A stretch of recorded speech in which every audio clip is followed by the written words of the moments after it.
മുഴുവനായി അവിടെ നിന്ന് മാറ്റി? എല്ലാം ക്ലിയർ ആണ്, എല്ലാം ക്ലിയർ ആണ്. വേറെ പ്രശ്നങ്ങളൊന്നും ഇല്ല, പ്രശ്നങ്ങളൊന്നുമില്ല. ഷോർട്ട് സർക്യൂട്ട് ആണ്. ഓക്കെ, ഫയർഫോഴ്സ് ഉദ്യോഗസ്ഥരാണ് നമ്മളോട് സംസാരിച്ചത്. അവരും വ്യക്തമാക്കുന്നത് പൂർണ്ണമായും തീ അണച്ചിട്ടുണ്ട്, മറ്റേതെങ്കിലും തരത്തിലുള്ള അപകടസ്ഥിതി നിലവിൽ ഇല്ല എന്നുള്ളതാണ് അവരും വ്യക്തമാക്കുന്നത്. പൂർണ്ണമായും എല്ലാ തരത്തിലുള്ള അപകട സാധ്യതകളും ഒഴിവായി കഴിഞ്ഞിരിക്കുന്നു. ഇനി രോഗികളെ പൂർണ്ണമായും ഈ തൊട്ടടുത്ത് സജ്ജീകരിക്കുന്ന ICUവിൽ എത്തിക്കുക, അവരെ അവിടെ എല്ലാ തരത്തിലും നേരത്തെ ഉണ്ടായിരുന്ന ബ്ലോക്കിൽ ലഭിച്ചതിന് സമാനമായ രീതിയിലുള്ള എല്ലാ പരിചരണവും ലഭ്യമാക്കുക എന്നുള്ളതാണ് ഇനി നടത്തേണ്ട നടപടികൾ എന്ന് പറയുന്നത്. അതിനുള്ള തീവ്ര ശ്രമമാണ് ഇപ്പോൾ ആശുപത്രി അധികൃതർ നടത്തിക്കൊണ്ടിരിക്കുകയും ചെയ്യുന്നത്. ഓക്കെ വിജിൻ, ഇപ്പോൾ നമുക്ക് മനസ്സിലാക്കാൻ കഴിയുന്നത് മൾട്ടി സ്പെഷ്യാലിറ്റി ബ്ലോക്കിലെ 1ാം നിലയിൽ വെന്റിലേറ്ററിലാണ് ഈ സ്പാർക്ക് ഉണ്ടായത്. അതിനെ തുടർന്നാണ് അത് കൃത്യമായും ഷോർട്ട് സർക്യൂട്ട് കാരണമാണ് ഉണ്ടായിരിക്കുന്നത് എന്നതാണ്. പുകയുയരുന്നു, അതാണ് രോഗികൾ പുകയുയരുന്നത് ശ്രദ്ധിക്കുന്നു, ഡോക്ടേഴ്സിനെ അറിയിക്കുന്നു. അങ്ങനെ തീർച്ചയായിട്ടും അതൊരു ഒരുപക്ഷെ ആശങ്കയ്ക്കാണ് കൂടുതൽ തീപിടിച്ചതെന്ന് പറയാം. കാരണം ഇങ്ങനെ ഒരു സാഹചര്യത്തിൽ അവിടെ പെട്ടെന്ന് തീപിടുത്തം ഉണ്ടായി എന്ന് പറയുമ്പോൾ ആളുകൾക്കുണ്ടാകുന്ന ആശങ്കയും വെന്റിലേറ്ററിൽ കൂടിയാണ് ആ ടൈപ്പ് രോഗികളായിരിക്കും.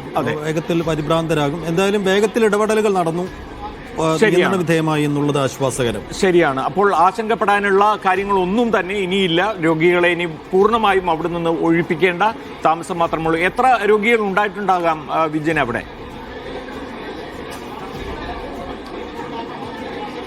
ഏകദേശം 50-ന് അടുത്തോളം രോഗികളുണ്ട്. കൃത്യമായ കണക്കുകൾ എന്തായാലും ആശുപത്രി അധികൃതർ അവർക്ക് തിരക്കിലാണ്, അതുകൊണ്ട് അവരത് ലഭ്യമാക്കിയിട്ടില്ല. ഒപ്പം തന്നെ കോർപ്പറേഷൻ മേയർ വ്യക്തമാക്കിയത് കുറച്ച് രോഗികളുണ്ടായിരുന്നു. എന്തായാലും ആ രോഗികളെ പൂർണ്ണമായും മാറ്റാൻ കഴിയുന്ന വിധത്തിലാണ് തൊട്ടടുത്ത ബ്ലോക്കിൽ 100 പേർക്കെങ്കിലും ചികിത്സ ലഭ്യമാക്കാൻ കഴിയുന്ന നിലയിലുള്ള ഒരു ICU ബ്ലോക്ക് അവിടത്തേക്ക് സജ്ജീകരിക്കുകയാണ് നിലവിൽ ചെയ്തിരിക്കുന്നത്. അതിന്റെ അവസാന ഘട്ട പ്രവർത്തനങ്ങളിലാണ് നിലവിൽ അവർ ഉള്ളത് എന്നുള്ളതാണ് നേരത്തെ കോർപ്പറേഷൻ മേയർ തന്നെ വ്യക്തമാക്കിയത്. കോർപ്പറേഷൻ മേയർ അകത്ത് കയറി ഈ ആശുപത്രി അധികൃതരുമായി സംസാരിച്ചിരുന്നു, ഫയർഫോഴ്സ് ഉദ്യോഗസ്ഥരുമായി സംസാരിച്ചിരുന്നു, ഒപ്പം തന്നെ ഇലക്ട്രിക്കൽ മേധാവികൾ ഉൾപ്പെടെയുള്ളവരുമായി സംസാരിച്ചിരുന്നു. അവരൊക്കെ ഇക്കാര്യത്തിൽ മറ്റേതെങ്കിലും തരത്തിലുള്ള ആശങ്ക വേണ്ട, ഈ പരിപൂർണമായും വിഷയം പരിഹരിക്കാൻ കഴിഞ്ഞിട്ടുണ്ട് എന്നുള്ളത് വ്യക്തമാക്കി എന്നുള്ളതാണ് മേയർ തന്നെ പറഞ്ഞിരിക്കുന്നത്. അതുകൊണ്ട് കൂടുതൽ രോഗികൾ ഉണ്ടായിരുന്നു, ഏകദേശം 10-50ഓളം വരുന്ന രോഗികൾ ഉണ്ടായി എന്നുള്ളതാണ് പ്രാഥമികമായി നമുക്ക് ലഭിക്കുന്ന വിവരം. ആ രോഗികളെ പൂർണ്ണമായും അപ്പോൾ തന്നെ മാറ്റിയിട്ടുണ്ട്. അകത്തെ ബ്ലോക്കിലേക്കും ഒപ്പം തന്നെ പുറത്ത് ഈ പ്രത്യേക ICU സംവിധാനം സജ്ജീകരിക്കുന്ന ആ ഭാഗത്തേക്കും മാറ്റിയിട്ടുണ്ട്. പൂർണ്ണമായും ഇപ്പോൾ നിലവിൽ ഉപകരണങ്ങളെല്ലാം ആ ബ്ലോക്കിലേക്ക് കൂടി മാറ്റിയിട്ടുണ്ട്. വെന്റിലേറ്റർ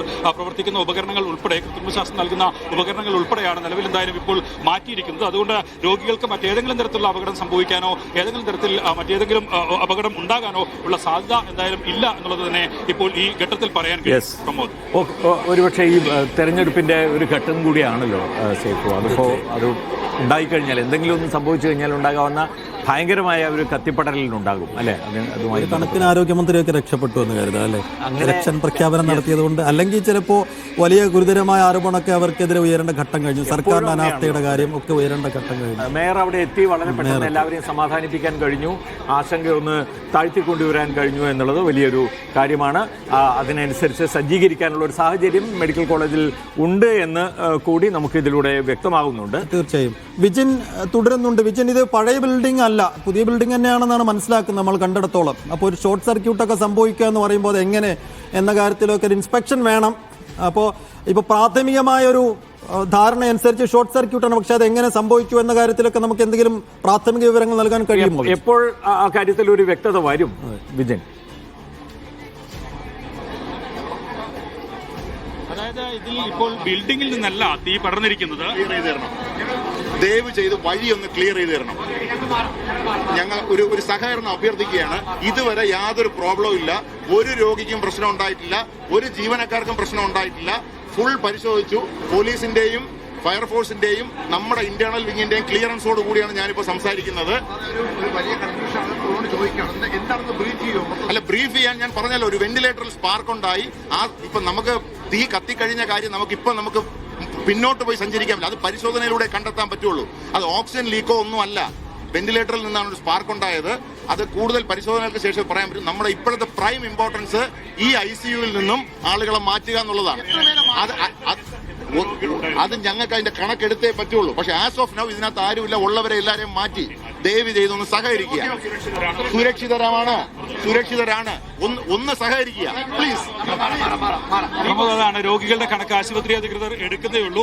മുഴുവൻ ആളുകളും എന്തായാലും സുരക്ഷിതരാക്കിയിട്ടുണ്ട്. ഒപ്പം തന്നെ നേരത്തെ പറഞ്ഞതുപോലെ പഴയ ബ്ലോക്കല്ല, ഷോർട്ട് സർക്യൂട്ട് ഉണ്ടായതിന് കാരണം അത് ബിൽഡിംഗിൽ നിന്ന് ഏതെങ്കിലും തരത്തിലുള്ള തീ പടർന്നതല്ല, അത് വെന്റിലേറ്റർ ഉപകരണത്തിൽ നിന്ന് തന്നെയാണ് അങ്ങനെ ഒരു ഷോർട്ട് സർക്യൂട്ട് ഉണ്ടാവുകയും പിന്നീട് അത് ബെഡിലേക്ക് തീ പടരുന്ന സാഹചര്യത്തിലേക്ക് എത്തുകയും ഒക്കെ ചെയ്ത് അത് ചോദിച്ചത് വിജയൻ അത് വയറിങ്ങിന്റെ പ്രശ്നമായിരിക്കുമോ ഷോർട്ട് സർക്യൂട്ടുള്ള കാരണം എന്നായിരുന്നു അന്വേഷിച്ചു. ഇപ്പോൾ പുതിയ ബിൽഡിംഗ് പഴയ ബിൽഡിംഗ് ആകുമ്പോൾ നമ്മൾ വയറിങ്ങിൽ എന്തെങ്കിലും പ്രശ്നങ്ങളുടെ ഒരു സാധ്യതയുണ്ടല്ലോ. അപ്പോൾ അങ്ങനെയല്ലല്ലോ, ഇത് ഈ വെന്റിലേറ്ററിലെ ഏത് ഉപകരണത്തിന്റെ പുറത്തു നിന്നുള്ളൊരു സ്പാർക്ക് വന്നതാണല്ലേ? തീർച്ചയായും അങ്ങനെയാണ്. ഡോക്ടറും ഒപ്പം തന്നെ നിലവിൽ ആശുപത്രി സൂപ്രണ്ടും മറ്റ് കോർപ്പറേഷൻ മേയറും നിലവിൽ നമ്മൾ സംസാരിച്ച ഫയർഫോഴ്സ് ഉദ്യോഗസ്ഥർ ഉൾപ്പെടെയുള്ളവരും ഒക്കെ പറഞ്ഞത് അത്തരത്തിൽ തന്നെയാണ്. അതായത് ഏതെങ്കിലും തരത്തിൽ ബിൽഡിംഗിൽ നിന്നുള്ള തീ പടർന്നതല്ല, ഇങ്ങനെ ഒരു ഷോർട്ട് സർക്യൂട്ടിലേക്ക് എത്തിയതല്ല ഇങ്ങനെ ഒരു തീ പടരാനുള്ള കാരണം. മറിച്ച് ഈ വിഷയത്തിൽ ആദ്യത്തെ പ്രാഥമികമായ അവരുടെ ഒരു നിഗമനം എന്ന് പറയുന്നത് അത് വെന്റിലേറ്റർ ഉപകരണത്തിൽ നിന്നൊരു സ്പാർക്ക് ഉണ്ടാവുകയും ആ സ്പാർക്കിൽ നിന്നാണ് ബെഡിലേക്ക് തീ പടരുകയും ചെയ്തത് എന്നുള്ളതാണ്. ഇപ്പോൾ വി മുരളീധരൻ ഈ ആശുപത്രി സന്ദർശിച്ച് സംസാരിക്കുന്നത്. ഒരു ആളപായമൊന്നും ഉണ്ടാകാത്ത തരത്തിലുള്ള ഒരു തീപിടുത്തമാണ് ഉണ്ടായിരിക്കുന്നത്. അതിൻ്റെ കാരണങ്ങളെക്കുറിച്ച് അവരന്വേഷിച്ചുകൊണ്ടിരിക്കുകയാണെന്നാണ് പറയുന്നത്. എന്തായാലും മെഡിക്കൽ കോളേജ് പോലെയുള്ള ഒരു സ്ഥാപനത്തിൽ ഇത്തരത്തിലുള്ള സംഭവങ്ങൾ ആവർത്തിക്കാതിരിക്കാൻ വേണ്ട നടപടികൾ, ആ നടപടികൾ സർക്കാർ അടിയന്തരമായിട്ട് സ്വീകരിക്കണം എന്നുള്ളതാണ് എനിക്കിപ്പോൾ പറയാനുള്ളത്.